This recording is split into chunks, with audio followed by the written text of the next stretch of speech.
Hi friends, நான்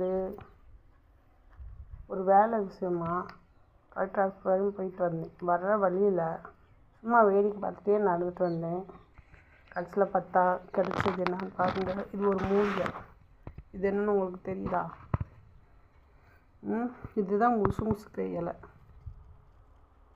சட்டுன்னு எனக்கு பார்த்தோன்னே தெரில, அந்த பழத்தை பார்த்தோன்னே எனக்கு சட்டுன்னு கணக்கு பட்டுருச்சு. என்னடா அது பழம் இருக்கே அப்படின்ட்டு. கூட இது சளிக்கு சாப்பிடுவாங்க. தட்டி சாறு எடுத்து துவையல் மாதிரி செஞ்சு சாப்பிட்லாம், இல்லை ரசம் மாதிரி செஞ்சு சாப்பிட்லாம். இந்த பழத்தை சாப்பிட்டு பார்த்தா கசப்பு, அதில் வைக்க முடியல. பார்க்க கூட அம்பட்டு கசப்பு. ஆனாலும் இதோட தோல் சொர சொர